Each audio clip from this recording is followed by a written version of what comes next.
todo por vuestra asistencia y sobre todo a Joaquín Herrera, que está siempre dispuesto a ayudarnos, y a Encarna, que también ha estado dispuesta a hacernos la presentación. Yo me callo ya y dejo que sean ellos los protagonistas de la noche.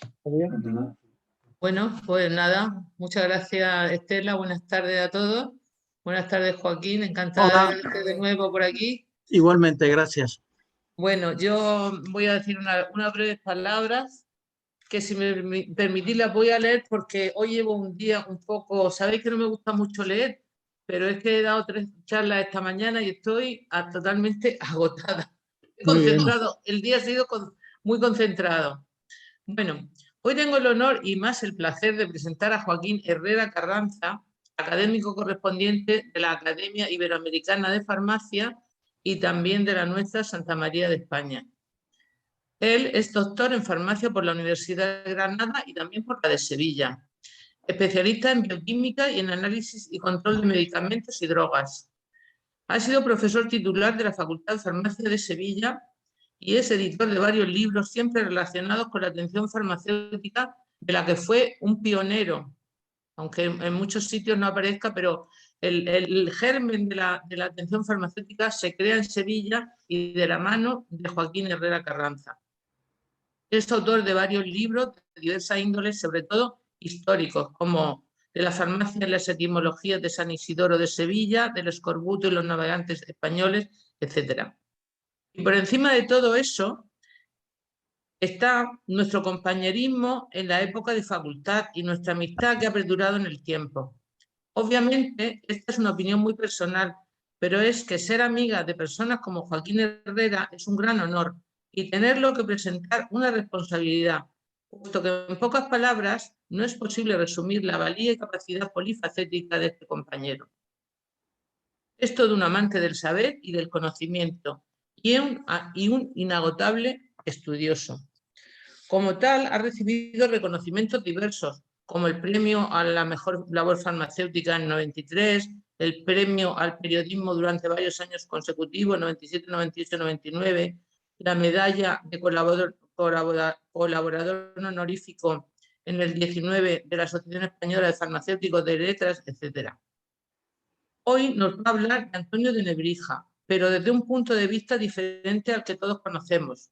Nos va a hablar de la otra dimensión, y es que a Nebrija, como a nuestro compañero Joaquín, no se le puede encasillar en una única parcela del saber, sino que como humanista renacentista es polifacético. Empezando con la gramática, por la que todos lo conocemos, pasó por las matemáticas, por la astronomía, por la geografía, por la cosmografía, la historia natural y hasta la farmacología y la medicina. Joaquín nos lo va a descubrir y con él les dejo sin robarle ni un minuto más. Bienvenido otra vez a nuestra academia y gracias siempre por tu disponibilidad. Adelante, Joaquín. Muchas gracias a mi querida compañera de facultad y de academia Encarna, y también quiero agradecer en primer lugar también a la presidenta de nuestra academia, a la profesora Estela Moreno, por la invitación que me ha hecho de compartir este grato rato de poner entre nosotros un tema que este año tiene mucha importancia, como es la conmemoración de Antonio de Nebrija. Voy a abrir esto. Ahora le doy, ¿dónde era? ¿Aquí? ¿Aquí? Ya. Y ahora, espera un momento, voy a expandir. ¿Se ve bien? Sí, muy bien. ¿Se ve bien, no? Sí.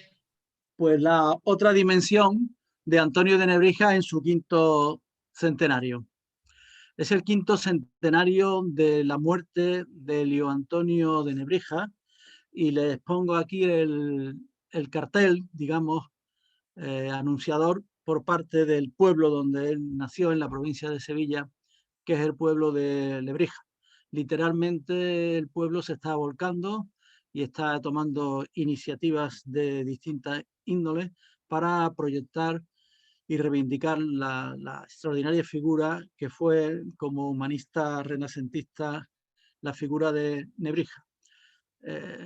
Está considerado internacionalmente, digamos, por todos los estudiosos del Renacimiento con relación a España, como el más grande humanista y su máximo representante, juntos con otros que algunos nombraré. Este es el punto de partida. Antonio de Nebrija, su nombre completo sería Antonio Martínez de Cala y Jarana o Jaraba, depende de cómo aparezca escrito en algunos documentos. Nació en el pueblo de Lebrija. La fecha no está definida por parte de todos los investigadores y conocedores de Nebrija, o bien en el 44 o bien en el 41. En algunos documentos lo verán en el 44 y en otros con 41 con toda la legitimidad porque no hay unanimidad. Murió en Alcalá de Henares en su última etapa, los últimos 10 años o quizá un poco más, los pasó por invitación del cardenal Cisneros en la Universidad de Alcalá de Henares y allí murió en julio de 1522. El día también hay ciertas dudas, pero aquí no vamos a discutir. Por eso estamos en pleno año del 5º centenario de la muerte de Antonio de Nebrija. Para nosotros es Elio Antonio de Nebrija castellanizado.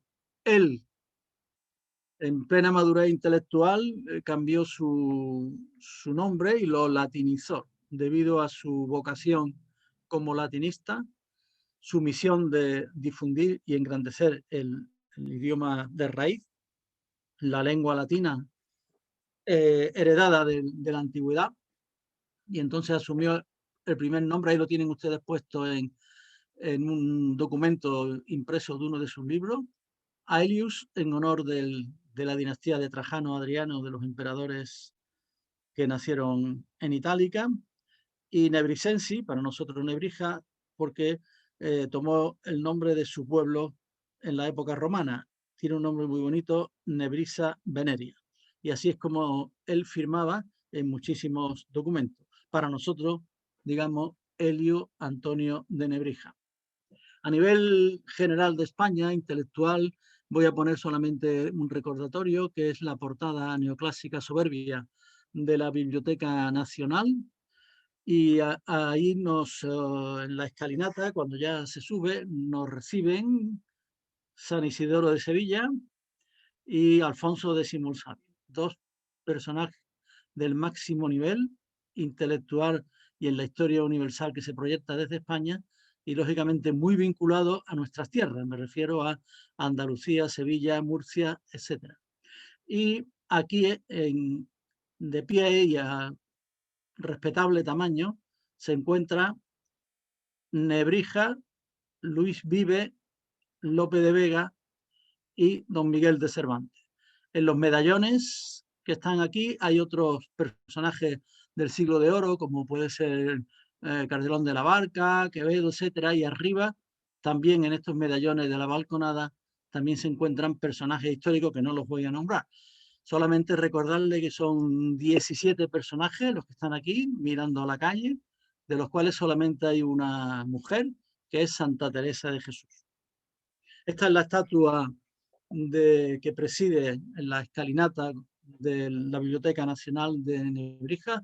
Es una estatua de grandes dimensiones, de unos 3 metros, hecho en mármol de Carrara, y ahí tenemos a un Nebrija muy bien plantado, vestido a la usanza renacentista, tocado con el bonete típico cilíndrico, y un libro que tenemos que suponer que el autor tuvo la intención, seguro, de que sea la gramática de la lengua castellana, porque fue la primera gramática de una lengua vernácula, de una lengua vulgar, y en una actitud como de dirigirse al que le observa, tanto en la posición de su mano izquierda como de su mano derecha, teniendo el libro entreabierto.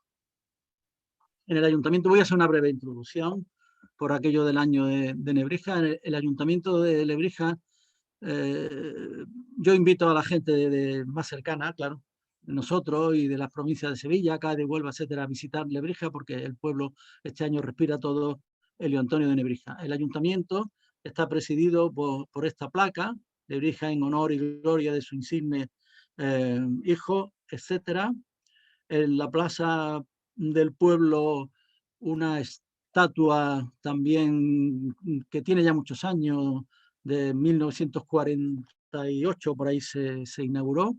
Es un Antonio de Nebrija también sedente, sentado, vestido como es lógico la usanza renacentista y que preside el pueblo, pero desde hace mucho tiempo.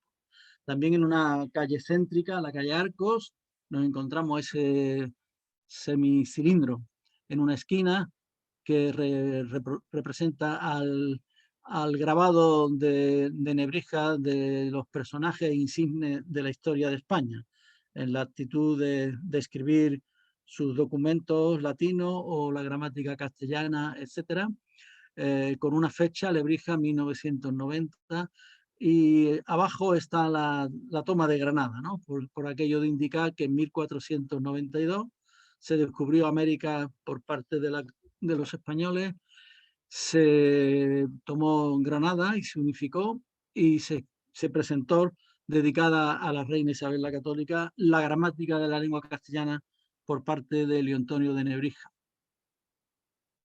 No voy a hablar porque en este tiempo no se puede hacer una descripción pormenorizada de la biografía.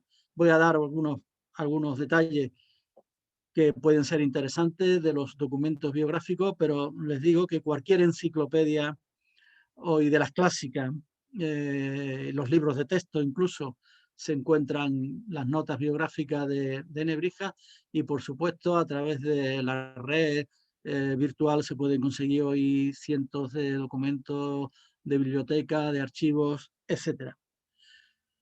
Les voy a poner una página que para mí tiene un significado que se lo voy a comentar y este es el de la página correspondiente 1129 del tomo quinto del diccionario enciclopédico abreviado del Espasa Calpe.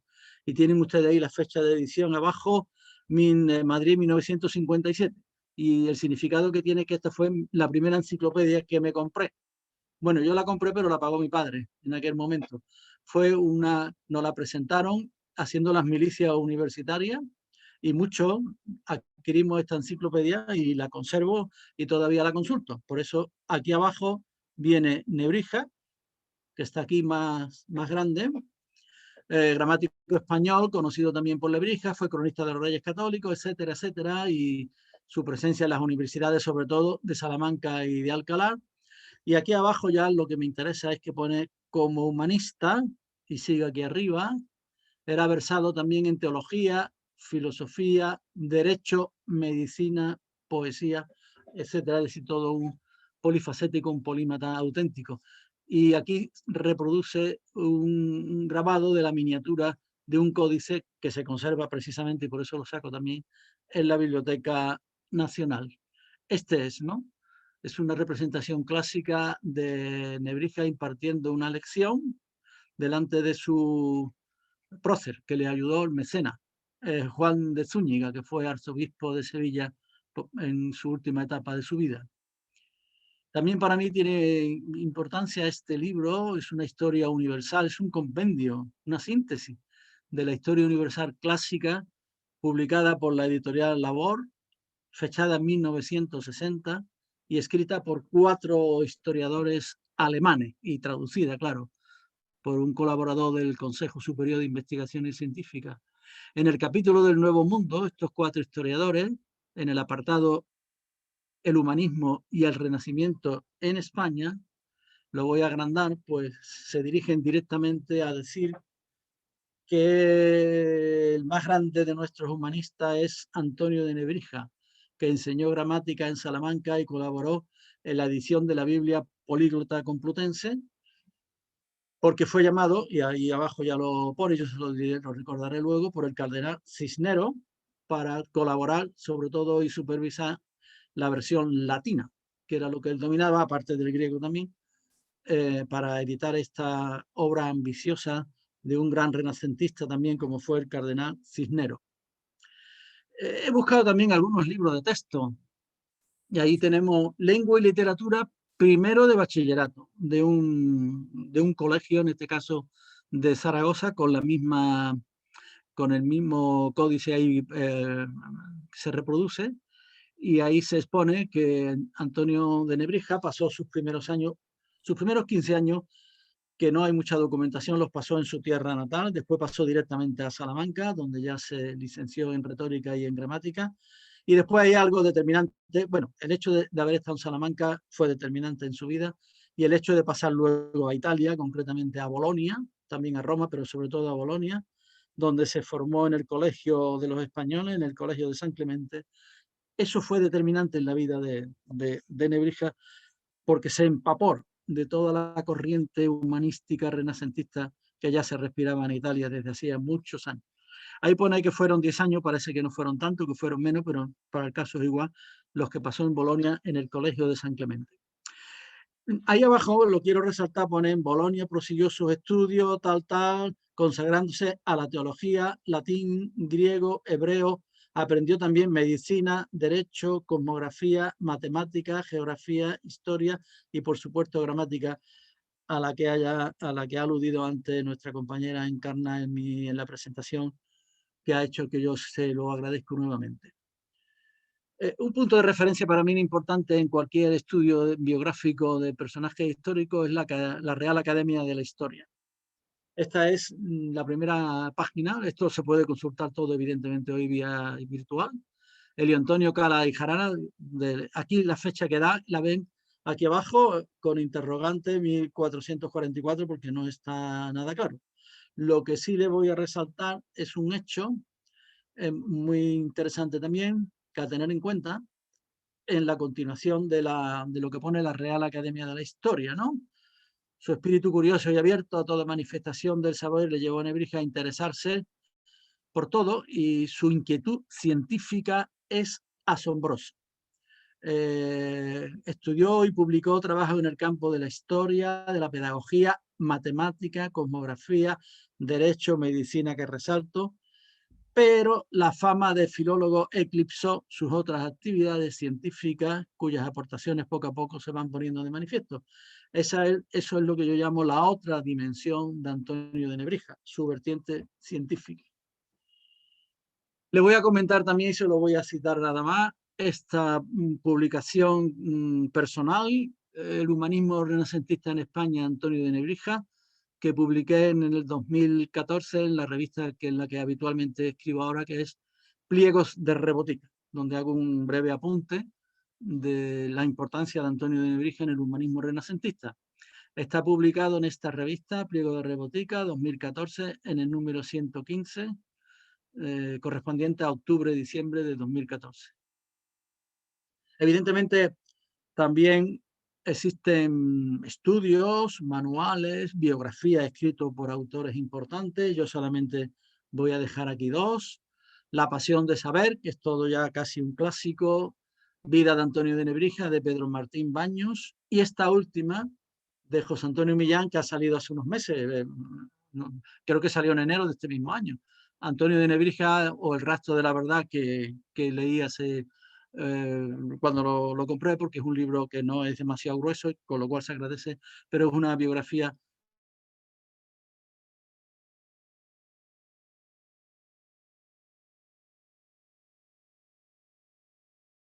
su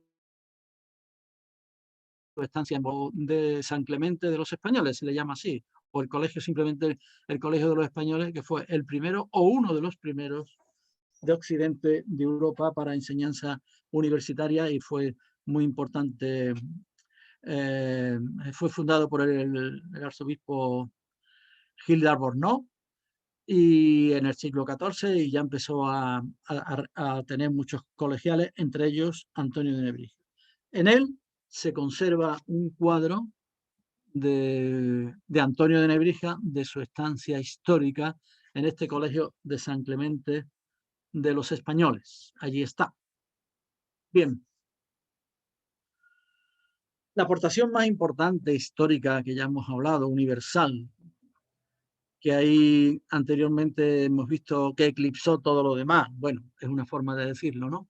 Es la gramática de la lengua castellana. La primera de una lengua vernácula, de una lengua vulgar, cuando se iban formando, o ya formada, y él lo que hizo fue pues darle la estructura gramatical con sus distintas partes, y esa ha sido su gran aportación a la historia. Si tuviéramos que resaltarlo de alguna manera, pues como yo le digo a mis alumnos ahora en el aula de la experiencia, cuando tengo que explicar los cursos que me tocan, yo les digo que yo les voy a dar mucha lata con libros, porque todavía no se ha inventado nada que supere a la lectura. Este libro del historiador Fernando García de Cortázar es un gran divulgador, es catedrático de historia, pero es un gran divulgador de la historia para el gran público, digamos, y se llama Y cuando digo España, todo lo que hay que saber. Pues cuando llega a la parte de Granada al Nuevo Mundo, pues lógicamente resalta la gramática castellana escrita por el humanismo Antonio de Nebrija, primera de una lengua vulgar, y también hace un comentario ahí de otro humanista italiano, de Anglería, de la importancia que tenía todo esto, y concretamente en el año 1492, conquista de Granada, descubrimiento de América y la publicación de la gramática castellana. Aquí les presento el frontis de una gramática castellana, supuestamente, bueno, editada en Sevilla, ahí están los interrogantes, 1532, y que fue expuesta en un catálogo de la exposición de Antonio de Nebrija en la conmemoración del quinto centenario, pero de su nacimiento. Ahora estamos en el quinto centenario de su muerte.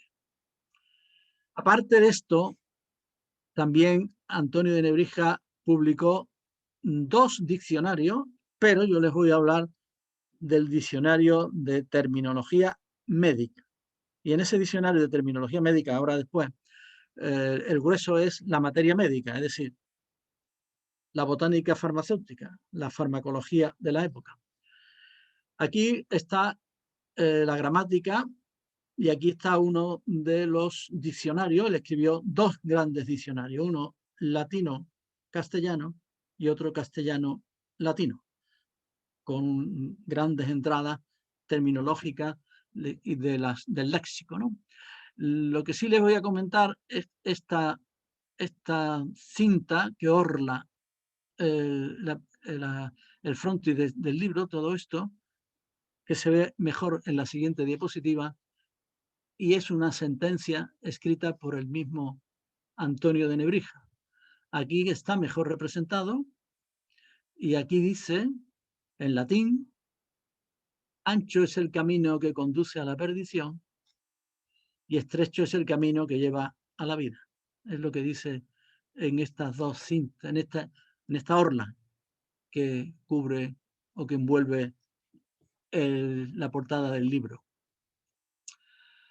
Bueno, esto ya lo hemos comentado, no vamos a hacer, pero tuvo también su importancia de la colaboración con la Biblia Políglota Complutense, la gran obra, junto con la creación de la Universidad de Alcalá de Henares, la obra del cardenal Cisneros.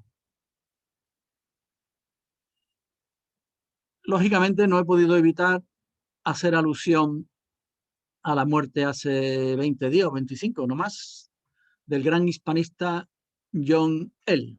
Cualquier cosa que se lea de todo lo que tiene escrito de la historia de este hispanista merece la pena. Ha sido elogiado en estos días por todos sus discípulos, creo escuela importante.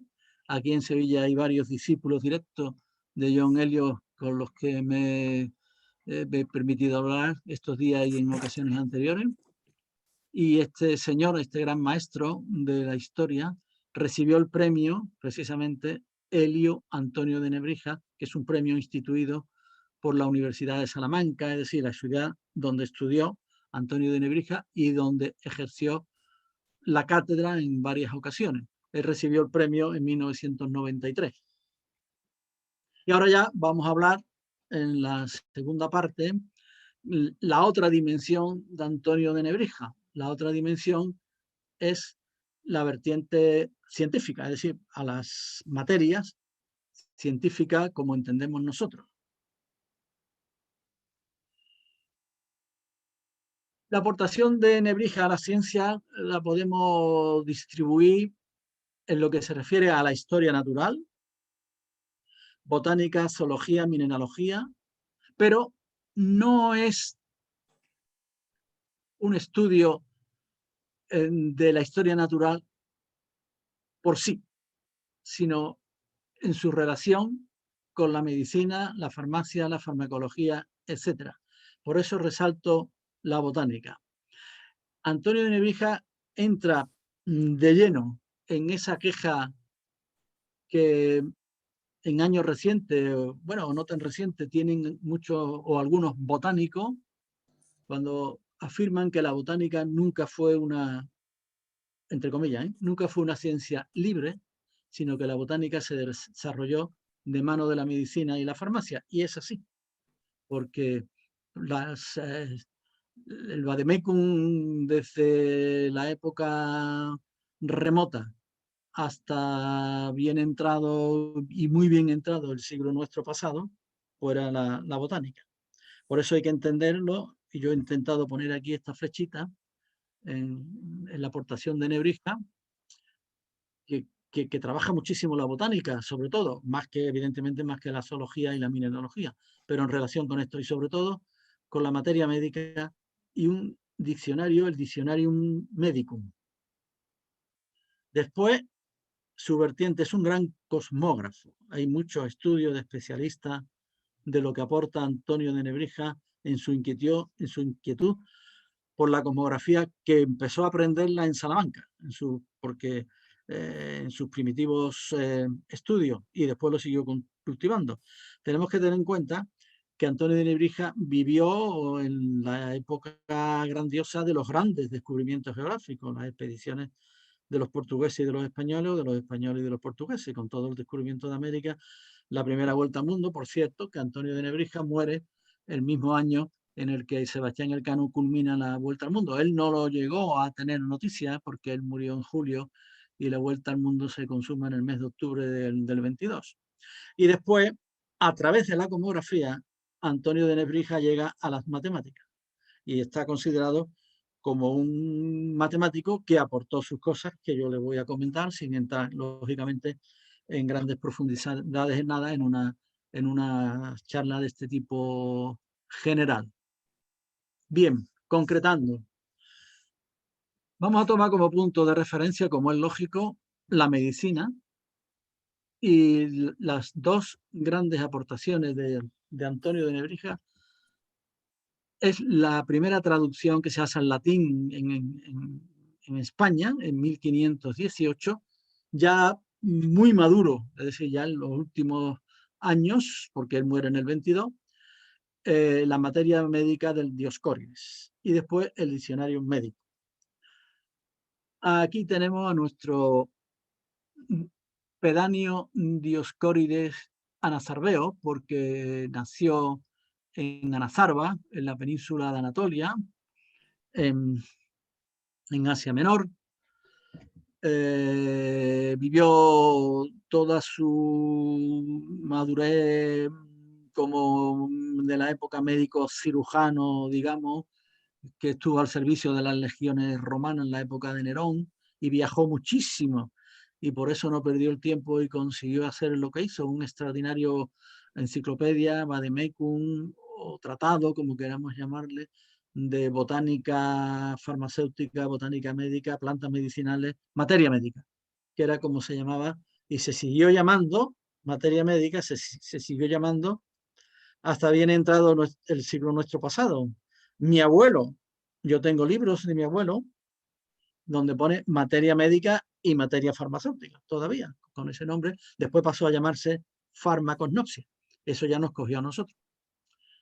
Aunque sí, encarna, que nos cogió la farmacognosia con nuestro querido don Jesús Cabo Torre. Bien, bueno, pues esta es la obra del Dioscórides, escrita en griego, lógicamente, y entonces recordamos que el Dioscórides contiene dentro de la materia médica, por eso la botánica es tan importante, la materia vegetal, unas 600 plantas medicinales, 30 derivados de origen, 90 minerales y unos 30 o quizá un poco más de origen animal, que sobre todo son referencia a animales venenosos, serpientes, arañas, escorpiones, etcétera, que se podrían utilizar como, no solamente como veneno, sino también como medicamento. Por cierto, que muchas de estas materias, aparte del estudio ya a nivel de renacentista que nos deja Antonio de Nebrija, gran parte de todo esto nos lo transmitió también en las etimologías San Isidoro de Sevilla. Aquí lo he puesto porque es una nota relativamente actual del 2020 de la Biblioteca Nacional en unos estudios que hizo y exposiciones, y ahí nos recuerda que en 1518 Antonio de Nebrija realizó la primera traducción, la primera edición y publicación, porque él también se constituyó como editor, en latín, vinculado a la Escuela de Traductores de Toledo.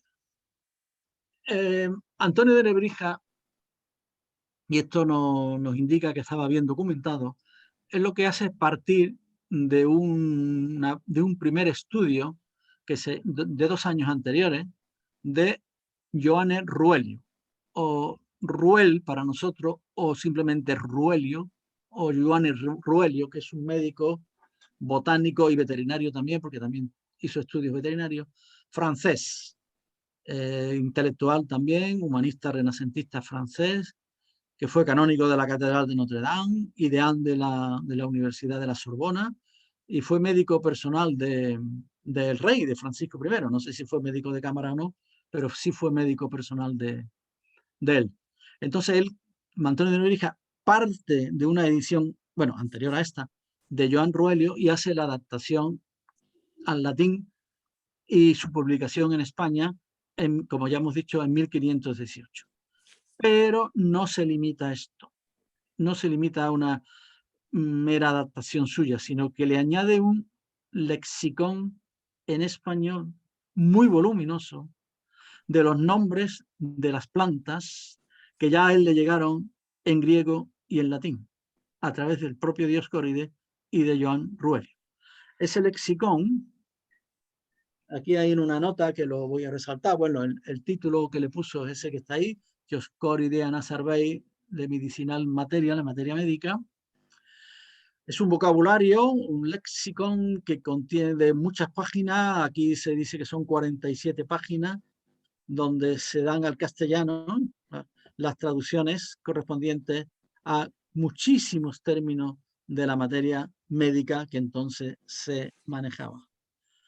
Este es concretamente el título que consta en la presentación, digamos, la edición que hizo Antonio de Nebrija, el Lexicon Hilarium Vocum quad ad medicamentariam artem pertinente.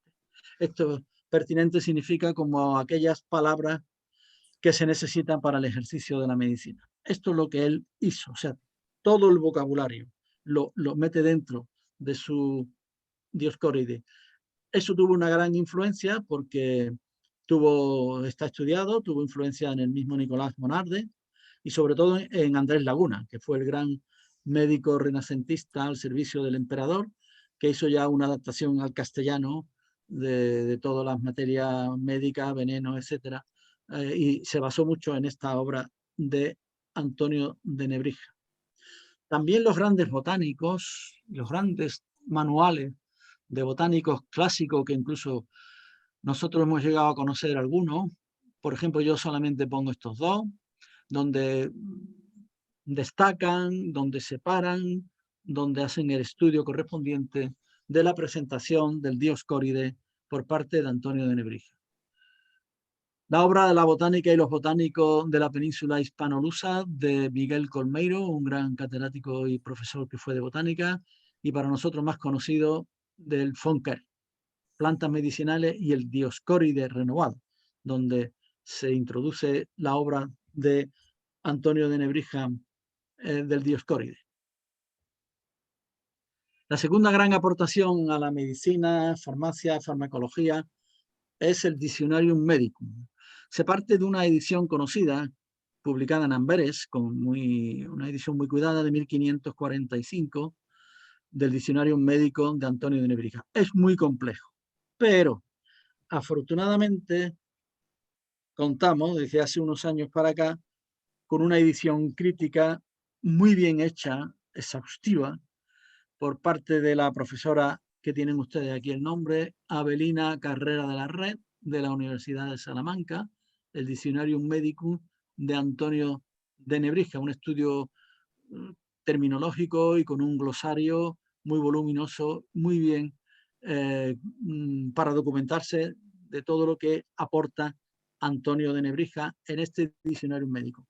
Como no es posible exponer todo eso, le voy a decir que en el mismo prólogo esta profesora Avelina Carrera de la Red pues habla que dentro del proyecto lexicográfico de Nebrija se contempla la medicina, lo mismo que el derecho. Bueno, para nosotros muy importante la terminología médica de la época, con especial atención a toda clase de plantas, sustancias medicinales, pero también la terminología de anatomía, patología, terapéutica médica, etcétera. Y globalmente considerado cuantitativamente son las plantas medicinales.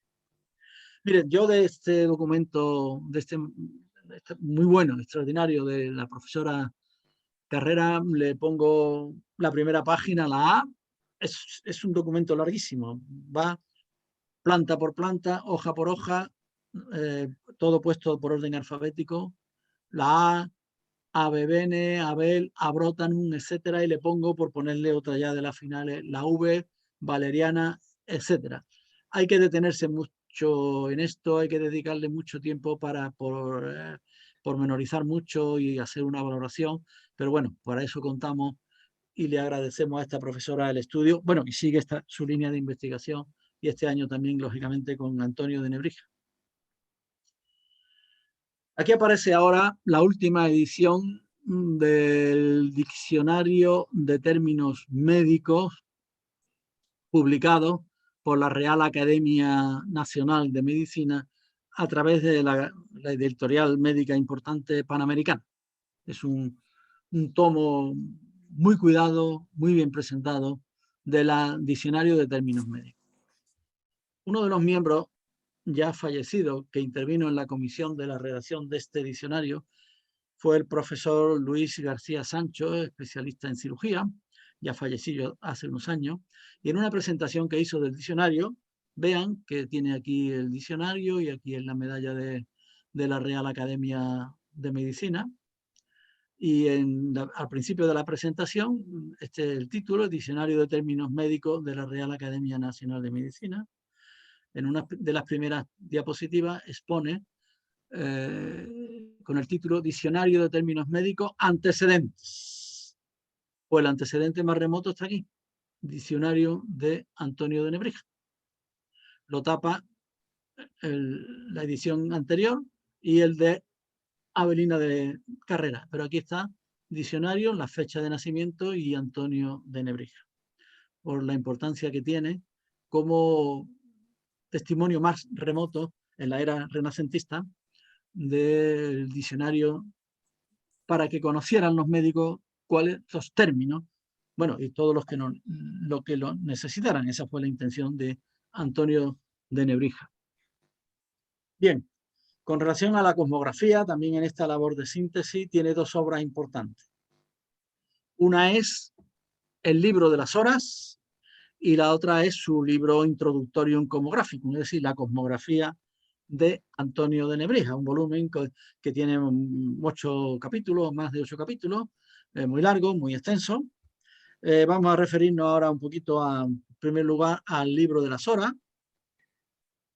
Es un librito que lo hizo ya al final, en los últimos años de su vida, 1516, por ahí, a instancia de un clérigo cuando él estaba en Alcalá de Henares, que tenía muchas dificultades de sincronizar los relojes y de poner los relojes a punto, comparando unas ciudades con otras, etcétera. Y entonces Antonio de Nebrija, como no tenía otra cosa que hacer, pues hizo este librito sobre que se llama coloquialmente el libro de las horas. Libro de las horas, editado en Alcalá de Henares por un gran editor, por cierto, de la época, Arnau Guillén de Brocar, en 1516, que es tabla de la diversidad de los días y las horas y parte de las horas en las ciudades y villas y lugares de España y otros de Europa, que se responden por los paralelos, compuesta por el maestro Antonio de Nebrija. Se puede leer, está escrito, hay versiones que están en las bibliotecas virtuales, como la de Miguel de Cervantes y otras bibliotecas. Se puede leer en el castellano antiguo, que cuesta un poquito de trabajo, y se puede leer transcrito, digamos, al castellano de nuestros días, ¿no? Porque es una delicia leer este librito. Por ejemplo, él parte de las 4 partes del año, y entonces habla de los solsticios y de los equinoccios, y habla de primer cuarto, segundo cuarto, tercer cuarto, cuarto cuarto, cuánto dura cada uno, qué significan el solsticio, qué significan los equinoccios, etcétera, etcétera. Eso es muy interesante leer todo eso, porque va viendo la cadencia cronológica que lleva el tiempo. Y después hay otra cosa muy curiosa, que yo lo he relacionado con esto que estamos todos acostumbrados, ¿no? Pues son, ahora mismo, ¿qué hora es? Bueno, todavía no son las 8, pero si dijéramos las 8 de la tarde, 1 hora menos en Canarias, ¿no? Es lo que significa esta presentadora de televisión, son las 5 de la tarde, 1 hora menos en Canarias. Pues bien, Antonio de Nebrija se hace eco, no de esto, porque entonces evidentemente la relación con los usos horarios no se puso hasta mediados, más de mediados del siglo XIX, no entraron en vigor los usos horarios, tal como los conocemos ahora, ¿no? No pudo ponerse cosa de mayor desvarío porque ni las partes del mes tienen igualdad entre todas, ni el número de las horas de cada día une a todos los lugares. Entonces, curiosamente, hace referencia a cuál es el día más largo y más corto en Canarias, hace referencia también a la hora en Sevilla y en La Coruña. Por ejemplo, en Canarias dice que el mayor día del año es de 13 horas, en Sevilla tiene 14 horas y una tercia, y en La Coruña, que cuando vamos en el verano, por ejemplo, en el mes de julio y agosto, pues, sobre todo en el mes de julio, nos asombra lo tarde que se anochece en Coruña, ¿no? El mayor día del año tiene tantas horas. Esto es una cosa muy curiosa, muy interesante, que en el lenguaje de la época lo hace Antonio de Nebrija. Con relación a la cosmografía, Antonio de Nebrija está considerado como el introductor en España dentro de lo que se llama también el humanismo geográfico de la obra de Claudio Ptolomeo.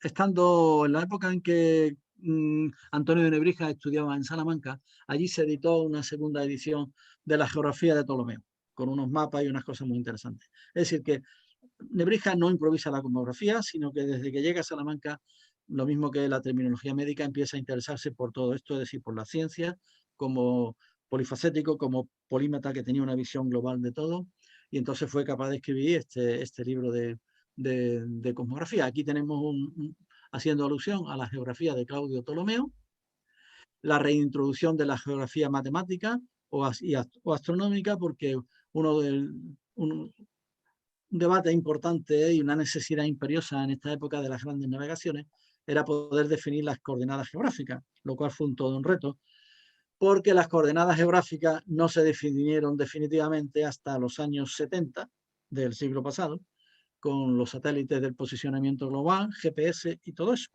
Pero Antonio de Nebrija sí se hace eco de la situación en la época e introduce la obra de Claudio Ptolomeo. Yo les pongo aquí, es una fotografía propia mía de hace 15 días, de una exposición que ha habido por parte de la Universidad de Sevilla, Imago Mundi, donde se pusieron del fondo antiguo una serie de documentos, entre ellos una geografía de Claudio Ptolomeo, editada en Venecia en 1511, y que se encuentra aquí en el archivo del fondo, pero acá está expuesta al público y ha tenido mucho éxito en Sevilla. Esta es una edición presentada por la Universidad de Salamanca de la cosmografía, la Introductorium Cosmographicum de Antonio de Nebrija, editado en 1533 y presentado por la Universidad de Salamanca, la que él estudió y fue profesor, ¿no? Esa es la gran aportación. Aquí se ve un poquito mejor la cosmografía, libros introductorios de Elio Antonio de Nebrija. La introducción de la geografía en España, la aportación a los navegantes y la aportación al cálculo de la latitud y sobre todo de la longitud. Esta obra de Antonio de Nebrija forma parte de estudios por especialistas en estas materias. Tiene 8 capítulos: la Tierra esférica, centro del universo, nociones de meridiano, horizonte, círculo, equinoccio, círculos polares, clasificación. Esto es muy interesante porque lo introduce también, San Isidoro lo tiene en su etimología, la clase de los vientos, dimensiones de la Tierra. Él sigue a Ptolomeo, lógicamente, porque si lo introduce. Saben ustedes que Ptolomeo, el cálculo que hizo de las dimensiones de la Tierra, error, es un cuarto menor, pero en eso no nos vamos a entrar ahora porque no podemos. El quinto, proporciones de los círculos de la esfera, es decir, para localizar las ciudades y regiones. Las medidas de longitud, importante, método de representar los mapas, zonas habitables y también, como siempre hace Antonio de Nebrija, un léxico con la terminología frecuente en cosmografía y geografía, lo mismo que hizo con el derecho a la medicina. También fue difundió muchísimo y muy importante la obra de otro geógrafo de por aquí, de la zona de Algeciras, de Pomponio Mela, su cosmografía. Este es un ejemplar editado en Salamanca. En fin, qué cosa más curiosa. Editado, también he puesto aquí en la Universidad de Sevilla. La fotografía es mía también, en esta exposición. Está editado en Salamanca en 1498 y forma parte del Fondo Antiguo de la Universidad de Sevilla. Y aquí hay una nota publicada en el 2008 por la Biblioteca Nacional en la recuperación de mapas de libros, mapas recuperados, cosmografía de Pomponio Mela. De nuevo otra cosmografía, en este caso de Pomponio Mela. Se considera el tratado geográfico más antiguo, editado e impreso en Salamanca en 1498, lo cual no quiere decir que sea el mismo que está aquí en Sevilla, evidentemente. Pero fíjense en el comentario inferior. Modesto en sus grabados, cuenta con tablas de equivalencia astronómica, si bien su mayor valor radica en los comentarios del humanista español Antonio de Nebrija, es decir, que lo conoció de primera mano y lo difundió, como también las obras de Plinio el Viejo, la historia natural, como también del geógrafo Estrabón, también se dedicó a difundirlo como una necesidad que él consideraba que fuera conocido una vez recuperados estos textos antiguos en la época del Renacimiento. Con relación a las matemáticas, y ya voy a ir terminando, a Antonio de Nebrija le llegan las matemáticas a través de la cosmografía. Aquí tenemos, bienvenido a la exposición virtual Legado de las Matemáticas, de Euclides a Newton, los genios a través de sus libros. El año 2000 fue declarado el año de las matemáticas. Entonces esto es de una exposición virtual de libros antiguos que con motivo del Año Mundial de las Matemáticas se organizó aquí en Sevilla en diciembre del año 2000. Fíjense la nota, 1000 años de matemáticas en Iberia. Se destaca la parte matemática medieval, alto medieval, de las etimologías de San Isidoro, aritmética, geometría y astronomía, y después la de Helio Antonio de Nebrija y también de Juan de Herrera. Es decir, que ya de origen están clasificados y catalogados como grandes matemáticos que hubo en España. No abarcaron mucho, pero sí lo hicieron muy bien. En la Universidad de Salamanca, cuando Antonio de Nebrija fue allí profesor catedrático de la Universidad de Salamanca en 2 ocasiones, allí existían unas lecciones que se daban a final de curso, que eran las repeticiones, las repeticiones que eran como conferencias magistrales, que se daban para el gran público, digamos, ¿no? Para el que quisiera. Antonio de Nebrija dio varias, y entre las varias son las de matemáticas. Esta es la repetición sexta, repetitio sexta de mensuris, las medidas de Helio Antonio de Nebrija. Las 3 que tiene son de mensuris, sobre las medidas, de ponderibus, sobre los pesos, y de numeri, sobre los números. Esta es la sexta, donde Antonio de Nebrija hace una revisión de las medidas, el pie, el paso, revisa y calcula la medida del estadio, del paso, del pie español, menos que el romano, de la legua. Tiene inquietudes, por ejemplo, digamos, que protesta y denuncia respecto a la diversidad de medidas. hay que tener en cuenta que existía la lengua castellana, pero también la lengua de Burgos, la lengua de Valladolid, la lengua portuguesa, y aquello era un galimatía. Entonces él ya vislumbra la necesidad de la unificación, lo cual no llegó después con el sistema métrico hasta después de la Revolución Francesa. Bien, esto es lo que nos demuestra son las inquietudes y las aportaciones que hace Antonio de Nebrija. Para ya terminar, con dos cositas, les pongo aquí un gran documento. Esto es lo que, si me permiten la expresión, un libro voluminoso, un tocho de 1000 y pico de páginas, escrito por el profesor José Manuel Sánchez Ron, catedrático de Historia de la Ciencia de la Universidad de Valencia. El país de los sueños perdidos, historia de la ciencia en España. Es una actualización del famoso debate sobre la ciencia española. Yo invito a leerlo a todo aquel que tenga inquietudes de este tema. Lógicamente en este libro se hace alusión a la parte científica, afortunadamente, de Antonio de Nebrija, citando el autor a Martín Baños, el autor de una de las biografías. Se hace referencia a la aportación de lo que acabamos de decir, la metrología, calendario, etcétera. Y también aquí abajo, medicina, cosmografía, etcétera. Es decir, se incluye, afortunadamente digo, la aportación de Antonio de Nebrija a la ciencia. Voy a cumplir con el horario, o lo voy a intentar. Este es el último artículo que he escrito, ya sobre todo esto que yo le estoy hablando hoy, una especie de resumen. He publicado en la revista que tiene siempre unas portadas preciosas, Pliego de Rebotica. Es muy reciente, es el número 146 de julio-septiembre de 2021. El artículo se llama El científico Elio Antonio de Nebrija. Y ahí verán, son 3 paginitas que reproduzco o me incluyen en varias de las figuras que nosotros hemos visto a lo largo de esta exposición. De los libros de ciencia, del libro de las horas, etcétera. La referencia es esta, Pliego de Rebotica, número 146, julio-septiembre 2021. Bien, pues con esto llego al final. Muchas gracias, señores académicos, por la atención prestada en esta intervención sobre la otra dimensión de Elio Antonio de Nebrija en el año de su 5º centenario. Muchas gracias. Estupendo.